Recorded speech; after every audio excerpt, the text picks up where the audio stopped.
Welcome to Ministry Mondays with Meg. I'm Meg. If this is your first time joining us, welcome. Also, where have you been? Regardless of whether this is your first time or your 78th time, we are glad to have you. We're glad to have you with us. Ministry Mondays is really just about giving people a space to tell their stories, to talk about ministry, about the messiness, the brokenness, the beautifulness of it, and all that happens beyond your Sunday morning worship. So today, I have a new friend to introduce you all to. Drumroll and fanfare, please. I need to get that, by the way. But drum roll and fanfare, please, for, I didn't ask you, Reverend Julie Webb, right? Oh, yeah. Pastor Julie Webb is usually, Lutherans, we usually do pastor. Okay, pastor. So for people who may not know you, Pastor Julie, why don't you tell everybody a little bit about who you are, what you do, and we'll just kind of go from there. Okay. It's my first Ministry Monday, so. I know, we're so glad to have you. Yay. Thanks for having me. You might be my first ELCA Lutheran. Really? Work on that. Oh, privilege. Yeah. Wow. Okay. Yeah. Right. So I am a Lutheran pastor, and you know that I'm ELCA when I say that because we are the branch of Lutheranism that ordains women and LGBTQ folks. And so I'm a Lutheran pastor. I am an associate of the Sisters of Mercy, and I am an intuitive interspecies communicator, and it's animal communicator for short usually, and we'll kind of get into what that is. But I'm glad to be here. Yeah. I live in Northern California. Forgot to say that part. And I'm originally from the Pacific Northwest of the United States. Well, we've got some regulars on the show who are in that same Pacific Northwest and California area. So it'd be cool if everybody's like, hey, I know Julie. I mean, I would love to have that happen someday, to people to go, hey, I had this person on your show, not an American Baptist, but I totally know her. Yeah. Life goals. Anyway, so you're a ELC, a pastor. How long have you been a pastor? Well, that's a good question with a sort of a long answer that I will try not to give. But I finished seminary in '99, and in our denomination, you can't be ordained until you accept a call to serve a congregation. And I started out doing jail and hospital ministry. So I did that for a number of years. And then I worked with Episcopalians, with children's ministry for a few years, and then finally could be ordained when I accepted a call to serve in Napa, California in 2006. So, the answer changes depending on how you start, how you count, but almost 20 years of ordained ministry and more than that of other kinds. So it's a wide variety of ministry settings in my background that enriches me. And I currently serve a little congregation of slightly fewer than 30 people in right on the edge of Clear Lake in Northern California. And then I have a couple of other jobs. I mean, don't clergy all have, like, it feels like anyway, more than one or 18? Different. Increasingly so. We got side hustles. We got all kinds of things, right?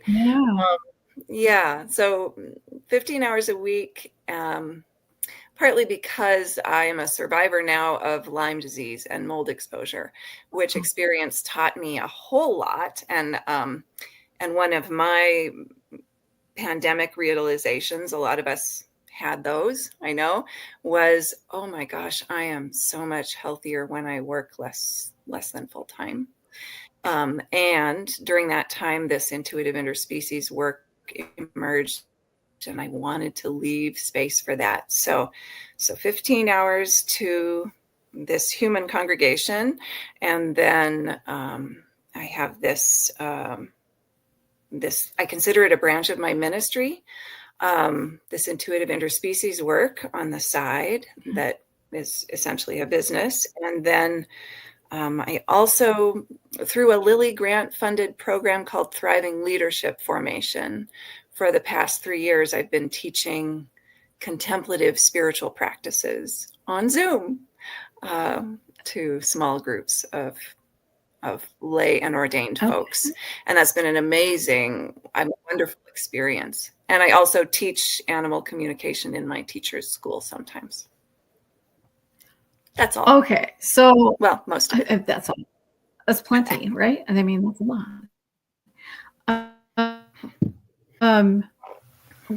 So the animal communication.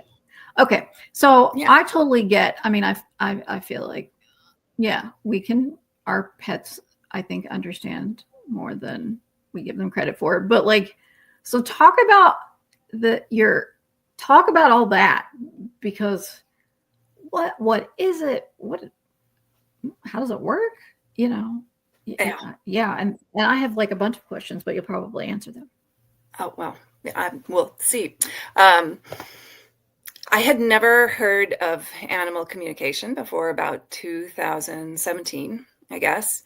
And that's when an old college friend of mine kind of blew through town and was visiting me and saw my very chatty orange tabby Tigger and me talking back and forth to each other, like you do when you have a really chatty cat in the house and you kind of understand each other after a while. Well, we were usually pretty in sync. And my old friend Scott watched and said, Julie, you've got to watch this video. And he showed me a clip from a documentary about an animal communicator named Anna Breitenbach, and she's South African. And she was listening to this rare black leopard who, was really traumatized and acting out and not letting people help him and grouchy. And she was just sitting next to him, kind of gazing at him and then saying, he's thinking this and he's feeling that. And he wants to know this, and asking the people who are taking care of him. Anyway, it was the most fascinating video. And I watched it and I thought, I'm such a skeptic, but if they didn't stage it, this might explain some of my life. So maybe I ought to look into this.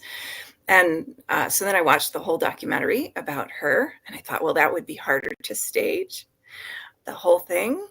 And so I want to know more about animal communication. It sort of sounds like we can understand what other animals, I mean, we're animals too, right? But what other animals are thinking and feeling beyond just what we see and hear and, chemical communication like pheromones and all that. There's something beyond even that we can pick up on. And that reminded me then of the story of Francis of Assisi and the Wolf of Gubbio, which I always thought was just a great legend, right, to illustrate, how connected Francis was with all of life. And there was this wolf who was making off with children from the village, and the village called Francis in to negotiate basically with the wolf. And Francis did, and the wolf agreed not to carry off kids anymore in exchange for having food regularly provided to him by the village. And the legend says he placed his paw in Francis's hand, and they made the agreement, and they kept to it ever after for the rest of his life. And at the end of his life, he was so respected, that wolf, by the villagers, that they buried him under the church. A few years ago, they renovated the church and they dug up the foundation and they found canid bones under it, which I think is really fascinating. Anyway, but I is. thought, That's well, really cool. shoot, what if Francis really did understand the wolf?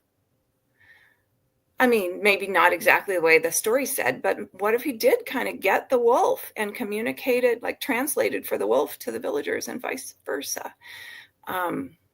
So I looked into it, and by the time the pandemic started, I had just planned to finish my 14 years of service at my last congregation.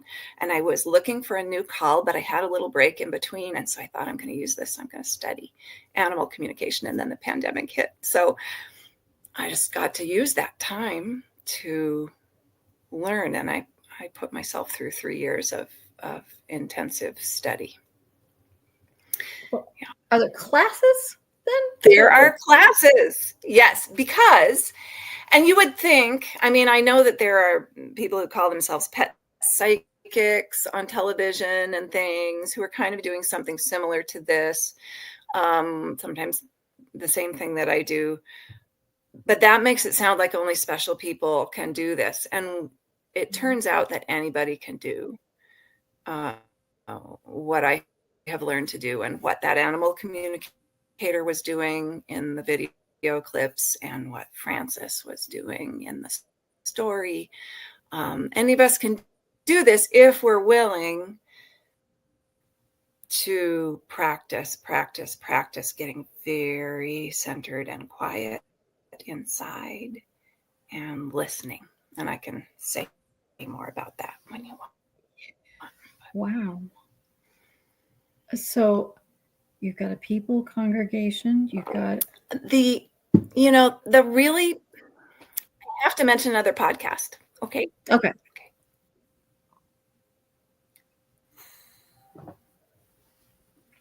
Okay. That'll be another podcast. Yeah.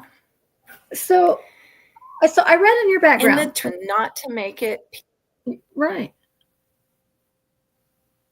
Sorry, I was over talking. I was talking over you. Go ahead. No, go ahead. You're no, gonna get there. I read in your background that you grew up Catholic. Is that right? No, Lutheran. Okay. No, the Catholic part is my connection to the Sisters of Mercy. Okay. And I lived in the community of Teze for a few months, and so I've been around Catholics here and there a lot of life, but I've been Lutheran the whole time. Okay, so how does that go when you're like, hey, I'm not a pet psychic, but I can talk to your cat. I mean, and somebody's looking at you going, but how do you talk to my cat? All it says is meow. Kind of like, I mean, how do you approach these? And I guess then my other question is like, why? What is it that people need to know from their pet? What are these conversations that you have about? Yeah. That was kind of when I got into it too. My little, theological brain was whirring away, trying to make sense of what I was experiencing and what is happening here. And I decided that for me, it's all about connection. And this will be a theme that comes back up. And it's, I think part of the reason that I have such joy in doing this work is it helps human beings. It helps me, and I think it helps other human beings as well, rediscover our sacred connection to everything that exists. Like we walk around and we know in our heads that we're connected to everything, right? That's like a principle for a lot of us, or a belief, but we don't necessarily kind of experience it in our bodies all the time, or like a profound, maybe when we're on retreat or something, a sort of a profound experience of connection. But it's sort of delightful to me how the divine offers so many points of connection to us, so many ways to access that deep knowing that we believe and we are beloved and we are connected to everything. And for me, the work of working with humans and usually with their companion animals, I've also listened to sanctuary animals and things, but with humans and their companion animals, there's this little, it's like a little point of access to that deep truth that just lives with you in your home, right? And they are themselves having their own life experience, these other animals, and just as we are. But when humans realize that this other being who's dwelling with them has they're not an object, they're a subject.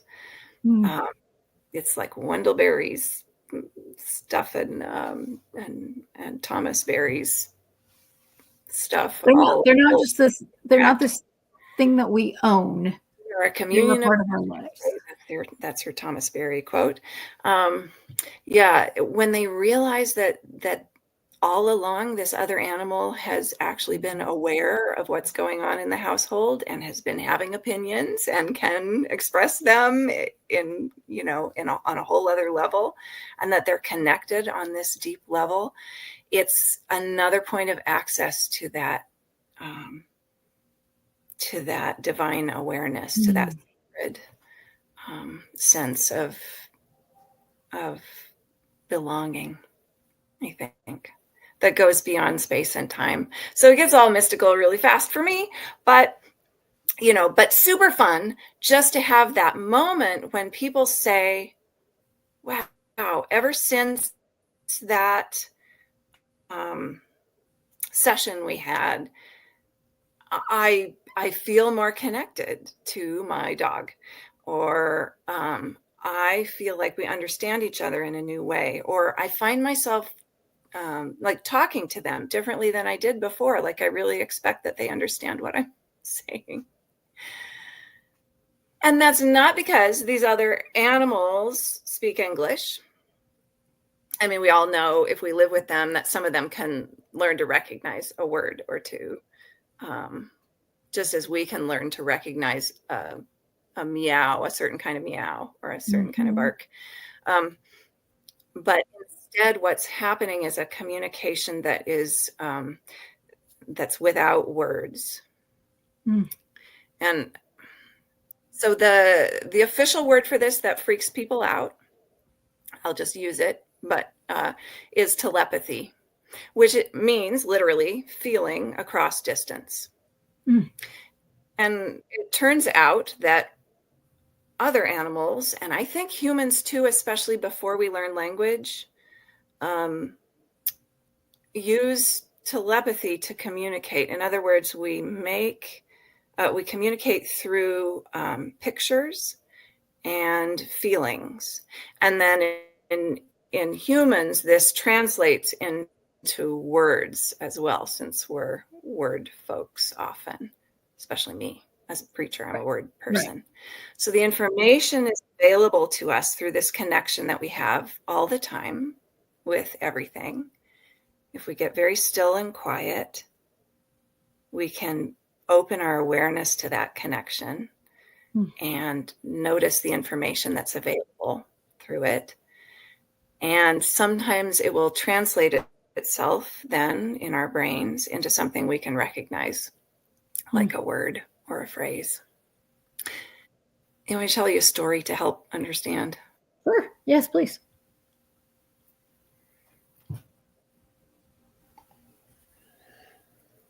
So, because of how connected we are to everything, I can practice this with an animal who's on the other side of the world from me, whom I've never met. I usually use a photograph to just focus my attention, but I don't have to have the photograph as long as I know who they are and sort of where they are, and focus my intention on them. So I had a session when I was doing my many, many case studies required for certification with a cat who lives now in Alaska with his family. And this cat, super cute, had been upset about something and was pooping outside the litter box. And so the family reached out to me and said, would you do a session with him? And when I got very quiet and settled in my body and opened myself to my connection with this cat and noticed the information that came in, I got a flash of something that looked like a high place and like a perch. And it seemed like it was next to a bookshelf. And I got the phrase "Fortress of Solitude" and an image of looking down from the high place at like some amount of chaos below, but it's sort of peaceful in the high place, you know?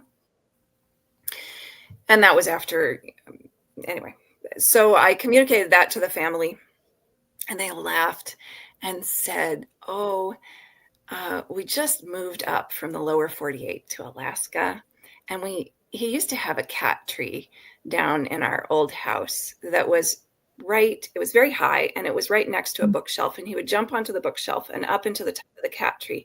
And from there, he could look down. We have a human toddler, and we have a dog. And they would be like bustling around below, but he would be in his cat tree and nobody could get to him. And they were like, we had to leave it behind when we moved. We guess we have to buy another cat tree. Because this cat, you know, he had lost his refuge and was missing it. And he was stuck down below in the chaos with everybody else. And so he showed me what he was missing. And the family then knew what to do to help him. That's lovely. I mean, it's not like you're, I don't know. I think maybe I can see where I can see where people would be skeptical, of course. Yes. But also you're not going, you know, you need to pay me $1 million to do this thing that I'm doing, and how it seemingly simple that is done through listening and conversation, through that connection. I mean, and as you said earlier, like that's a part of all of our lives. Right. We're all the time working on those relationships and on understanding and harmony. And this just extends it to the other species with whom we dwell, you know. I purposely chose, there are different approaches to animal communication, and some are a little bit more woo-woo than others, you know. Some animal communicators will want to tell you about all the past lives of your animals and all kinds of things. And I chose Joan Ranquet's school. She keeps things pretty practical and very focused on the other animal. So she has us, when we start a session, we focus on what she calls the essence and the favorite things of the animal, meaning their core personality and what's important to them, which is, if you're just meeting somebody, that's a nice way to start, right? With your interviews, you start somewhere like that. That way you don't wade in and say, tell me about all your deepest childhood trauma, which is kind of what some clients wish I would do, you know, but I start there. I start gently with that. And that way, what I get first is some information that my human client can verify for me. Because I describe to them their animal, whom I have never met often. I can describe their personality. I can describe some of the things that they like and that are important to them. And then their human goes, oh, okay, I can see that you're connected to to my animal. So now I'm going to listen when you say, and they seem like they're upset about this, or, they're showing me that they feel like this in their body. And also then keeps it focused very much on that other animal and the life shared by the human and the other animal. Is the behavior, the body language, some of those things that you observe, is it ever that animal like trying to explain to their human that something is not wrong with the animal, but something is wrong with them, the human? Yeah, and here's another way in which there kind of are different approaches in animal communication. Some schools want to make it all about the human all the time, like everything your animal companion is experiencing is really you. They're mirroring you. It's really all about you. And it's true that we influence each other greatly, of course, when we live together. And it's also true that we tend to attract folks, I think, across species who share some things in common with us, right? Mm-hmm. Common wounds or common, needs or whatever. So that's true. So sometimes, and of course, when the stress level of someone in my household rises, it affects my stress level. Mm-hmm. So all of that is true. And I also want to be clear that this other animal's experience is their own experience. They have their own life, their own kind of purpose and calling in this world, that has integrity. So sometimes, they will show that they are affected by what's going on in the house. I had one animal in Seattle. She was a cat also, but she showed me that it felt chaos, that the house was a bit messy, and that registered to her as chaotic energy. And so, I sort of said that hesitantly to her person. I said what she said, and the person said, "Oh yeah, I'll be the first to admit I tend to be a little bit messy. It's true, I've been leaving some stuff on the floor. She has to walk around it. I could pick up a bit more after myself." Okay. So sometimes there are things that we can do for one another that way. But it sounds like for the most part, in your work, your focus is then with the animal, not so much with the human. Yeah, well, maybe helping the human to understand their animal better is a way to put it. Yes, and maybe it's my Lutheranism that makes me think, if I can help the human understand their animal companion better, maybe just that increased sense of harmony and connection will, kind of liberate them to respond by making the changes that they need to make in themselves. And that would be a very Lutheran approach, right? Because in Lutheranism, it's like we preach grace, and there's nothing you have to do. There's, no works you have to do to earn your place of love and belonging and forgiveness.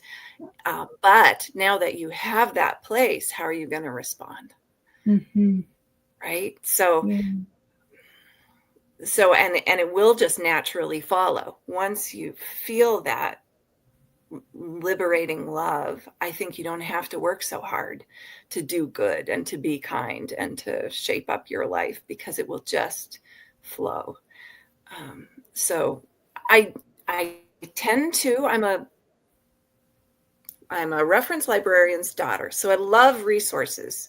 And after a session, I will send people, bunch of resource links and things and say, if any of this is helpful, use it. And if not, just ignore it. But here's some tools in case you want them. I love that. I mean, that's all. Yeah, part of who I am as well. That's beautiful. I think like the question I would have for my own cats would be about like their name, because our cats are all rescues. Oh yeah. And that we're just given one of the names that they rotate in and out of the shelter, and then we choose some name because it sounds like a great cat name for but like maybe Waffles doesn't want to be Waffles. I think that would be like, are you happy, and if not, how can we make that better for you? And B, is names are important. Names are really important. And do you like your name? If not, what do you want to be called? It's probably silly, but I had that same question when I adopted 2 cats in 2020. I had a couple of cats die earlier that year, and I adopted 2 at once during the pandemic, which was new for me. And so they came with these names, and I was just starting animal communication, and I had homework partners. We were supposed to kind of listen to each other's animals, So I said, check with, her name wasn't Bella at that time.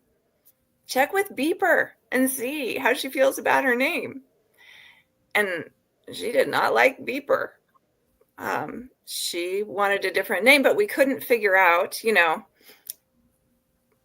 I would always, as a communicator, I would back off a little bit from that question, because and each other best of all, and understand each other in ways that I can't even. And so and names often come out of that experience of family connection over some time, which is why some societies wait to name their children, until the name reveals itself. So we can get a sense, and I have for clients in the past. I said, well, she shows me an image of it's like a fairy queen, or something. And, maybe you want to explore names like that. But you have to be the one to feel it out and decide. And so Beeper became Bella. We tried a bunch of names on for size, and Bella was the one that stuck for her. I think she was probably Beeper because of her little chatty as a kitten. Oh, I don't know. Oh, I know. Cute. That's so cute. She's like, I am magnificent. I am like so much bigger than that name. So, well, as cats do, they're so much more than so much more than the rest of us. There's so much more than the rest.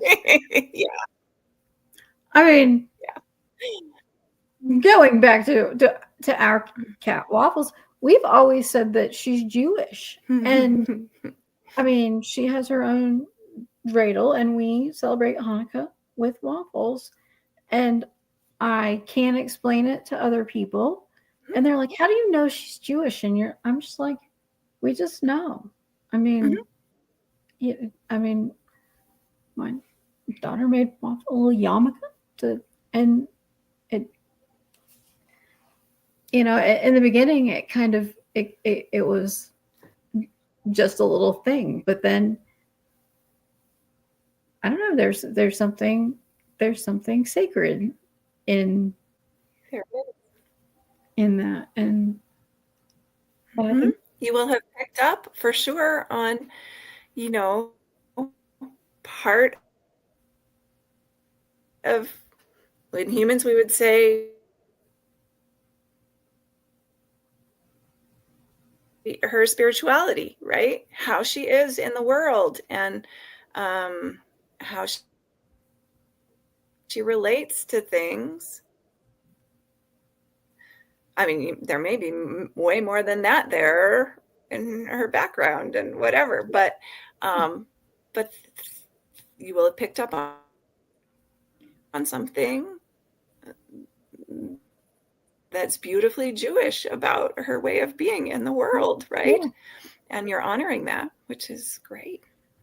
So what else do we need to know? Yeah, some animal communicators, and I like to do this when I can, they suggest when we listen to another animal, we ask them about their sense of purpose or call. And they're called like humans are called. There's so much studied. They have a sense of calling often. And a particular way of kind of being present in the world. Wow.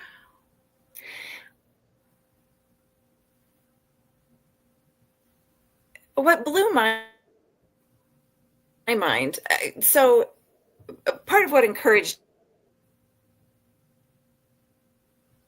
me to pursue this was when I found out that anybody can do it, and that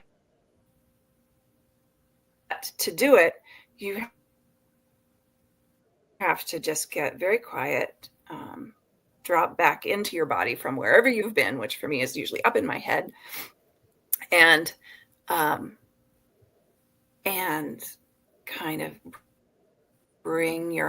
shift your whole self into kind of neutral openness. And I thought, well, I've been doing centering prayer for a number of years and teaching that, and it sounds a lot like centering prayer, so maybe I could do this. It turns out to be a very similar kind of a discipline. What discipline maybe I want to get distracted and understand an animal. If I do it, then I'll do it. So it's like Holy Spirit. That's what it takes for Julie. So, but that practice, fine. I didn't have very much confidence the first times I did it, and I figured I was making it all up, etc. But I jumped into these live classes in my teacher's school.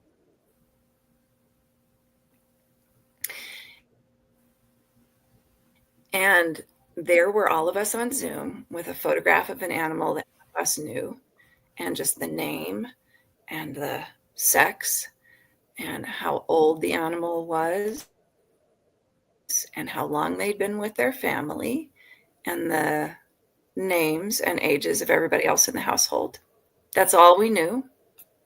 And they led us through a meditation, and they said, now write down. So your brain just panics and jams, which mine did a lot at the beginning. But, you come up with a little something, and then we take turns, and everybody reads everything they wrote, even if it makes you feel stupid. And what happens is person after person after person is describing this animal in the same way, sometimes with the same words. And a lot of the same favorite things and interests over and over. All these people who are like in different places in the world, don't know each other, don't know the animal. And then my mind kind of exploded. It was slight window on the animal. And so that got my brain going. And over time, I realized it seems like often the information that we receive the easiest in these connections is what's most familiar to us. So from one dog, I said, and I felt super stupid when I read this. because I had no idea where this came from. I thought it was ridiculous. I said, I get the impression that this dog feels real fatigue sometimes, and was really sick. I think it's the person who knows that animal gives feedback, and they say, here's where you were accurate, and here's where you were less accurate, right? I can recognize these things about this animal, and these I'm not so sure about. So maybe, go back and listen again. She said, this dog had parvo when he was a puppy and barely survived. And so I would not be surprised if he still feels fatigue sometimes. Wow. And then my body knows fatigue. And that information came in, and my body went, oh, knew that one. Fatigue sometimes. Right. That's amazing. So you kind of learn, how this stuff called psychic, why sometimes people who are practicing that skill or gift or whatever sound a little vague or something. It's because this is how the information comes in, and you kind of have to, it all comes in his brain, and you have to try to parse it, try to make sense out of it for others. But research has been done about cast. My window into this work, of course, is through other species who don't speak my language. But there's someone who's been working on a podcast, and that person's window into this same kind of work and concept is through people with autism. There's an open secret in the autism community that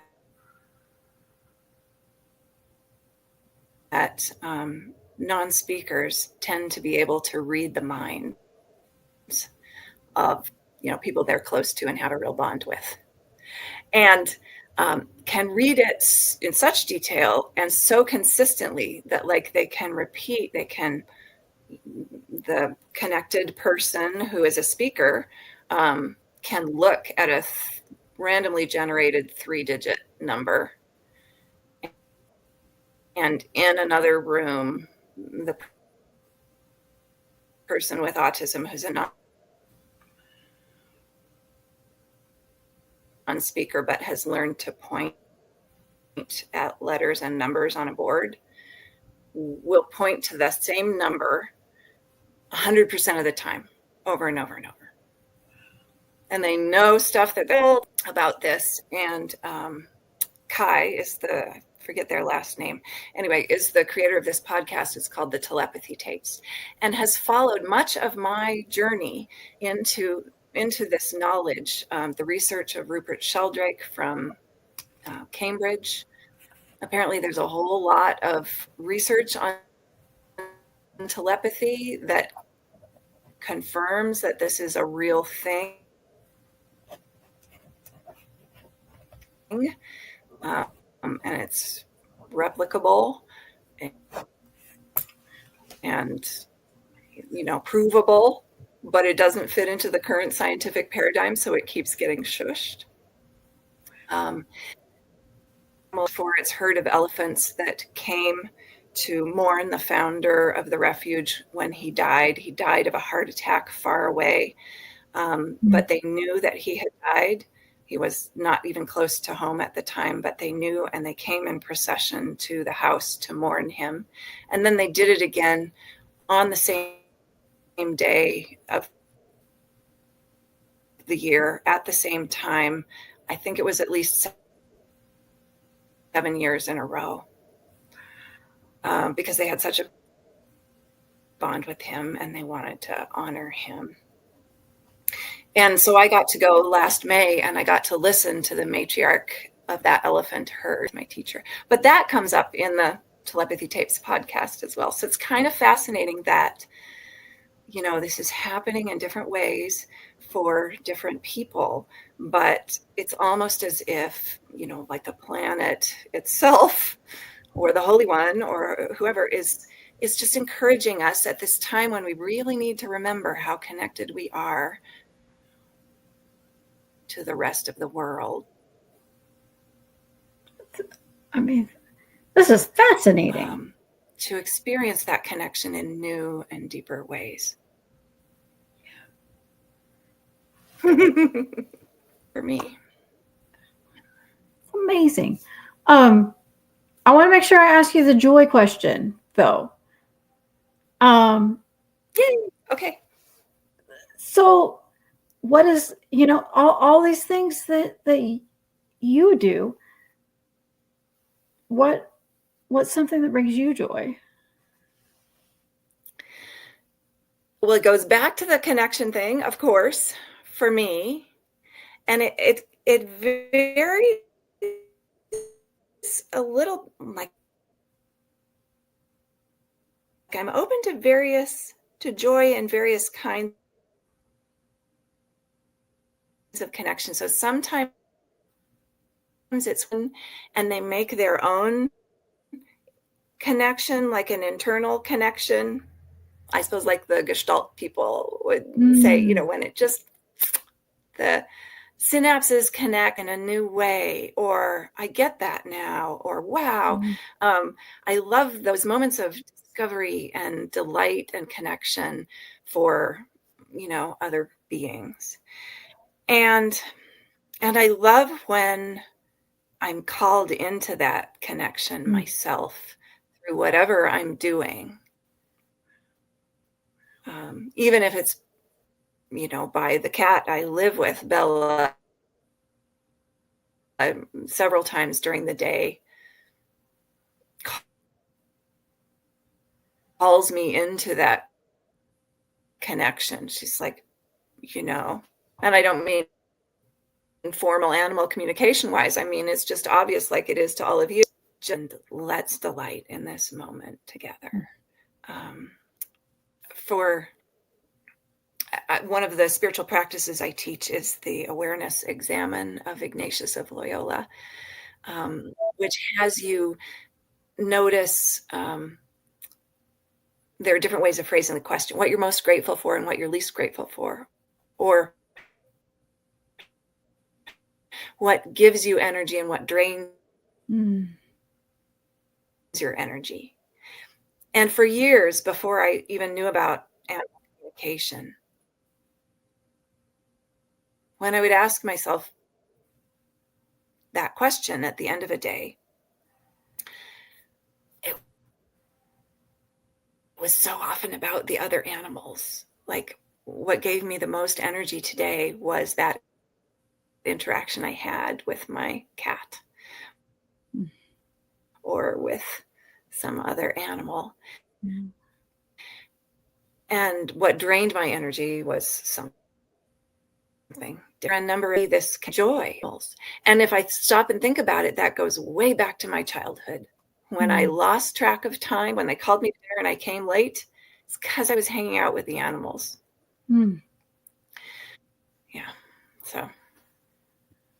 Well, like I could listen to you tell stories all day. Oh my gosh, you're fantastic. I mean, I'm so grateful for you and this ministry, and that I've got to meet you.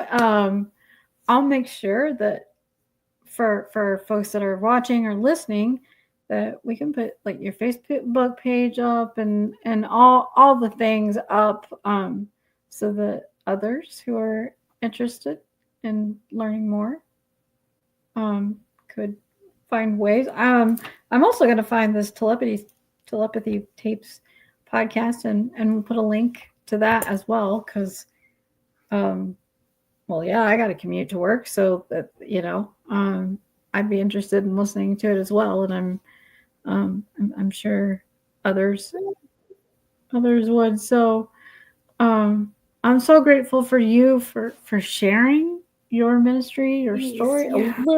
a teeny tiny piece of it. I'd love to have you come back sometime and we'll talk about more fun things and you'll talk. I'll listen because your stories are great. I mean, Oh, and I'll say, like, at the beginning, I was a little skeptical, but like as we went, I'm going, oh, this makes sense. It really does. So, yeah, I'm interested in learning more. Anyway, so those who are listening, who are watching, thank you so much.